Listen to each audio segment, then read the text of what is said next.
friends, it's Quinn. Welcome to my vlog. So today we have a guest helping us out. Hi everyone, I'm Nicole. So we're going to be making origami paper flowers. They're absolutely cute and super easy to make, I promise. I've only messed them up a few times by now.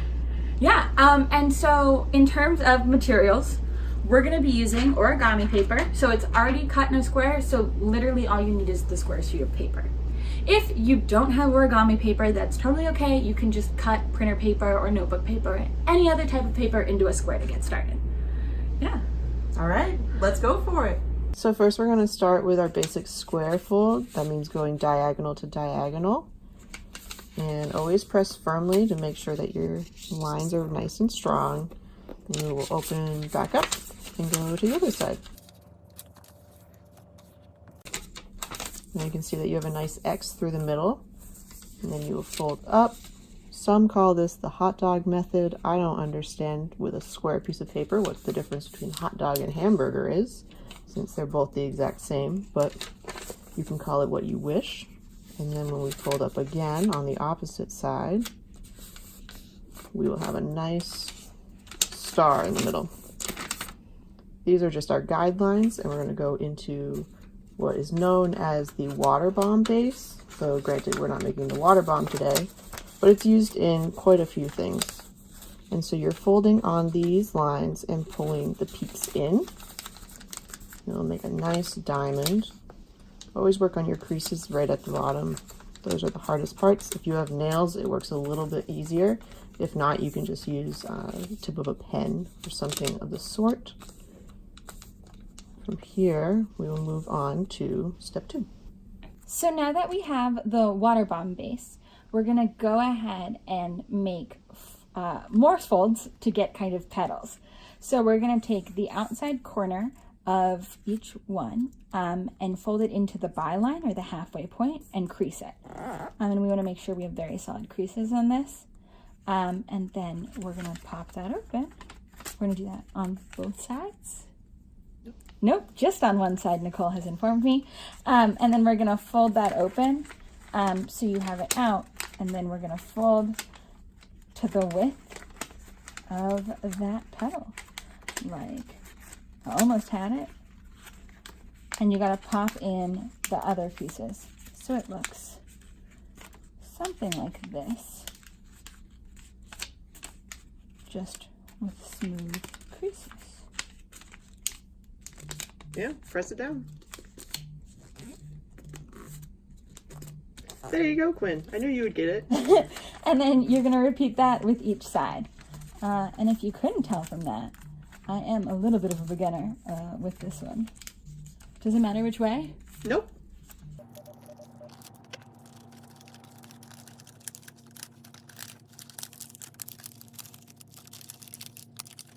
No, be friends. You got it.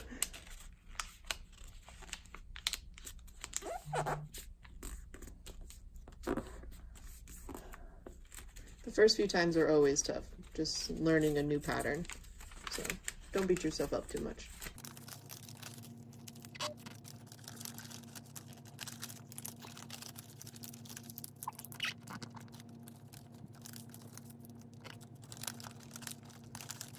All right, final pinch.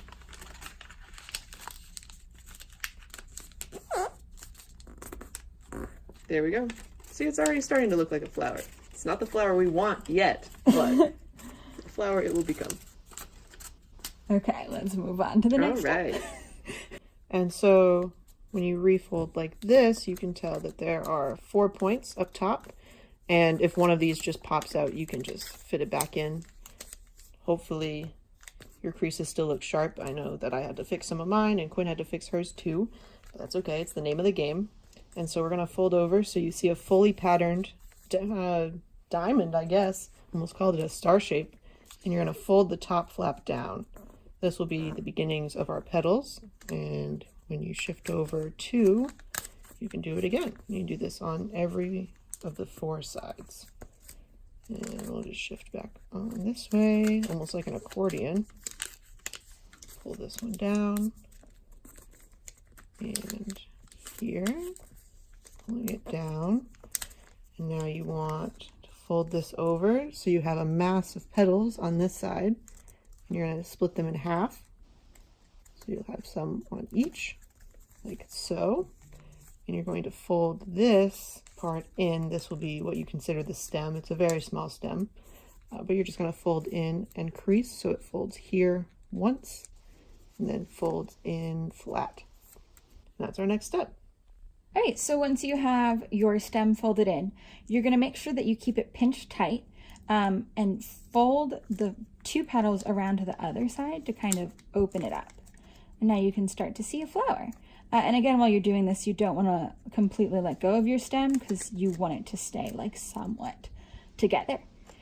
Technically, at this point, you could stop. You have a flower-looking shape, but the kind of optional step is to pinch each petal to kind of round it out a little, to soften it. So that's where you just press on the crease. Nope. How do you... The points. So these are your points. So press your points in. Yes. Okay. Yes. So you're going to press your points in, as Nicole just told me. And so those points are where you have that partial fold. That's what a point is. That's how you know. So if it's the plain pattern, if it's not folded over at all, that's not a point. Don't pinch that. It won't do anything.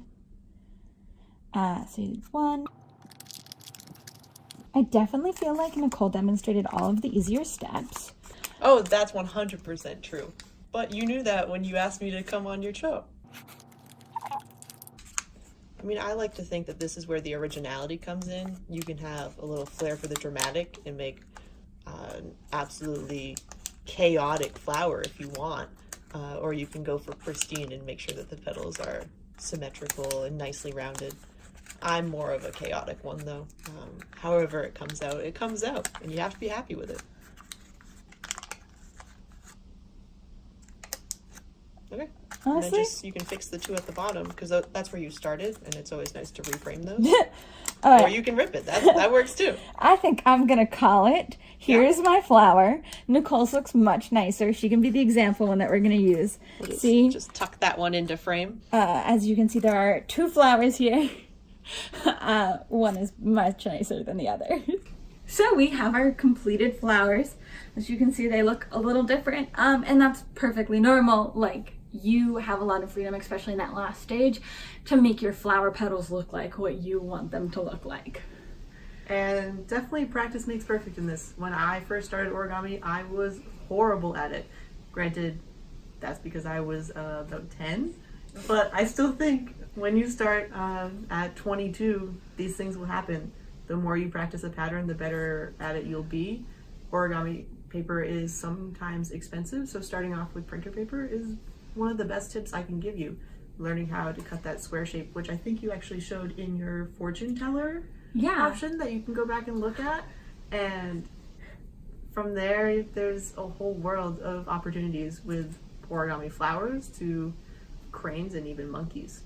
Yeah. I know one of my favorite things to make is an origami frog with an index card, and maybe I'll show those in a later video. Anyways, I hope you try out these flowers, and thanks for watching.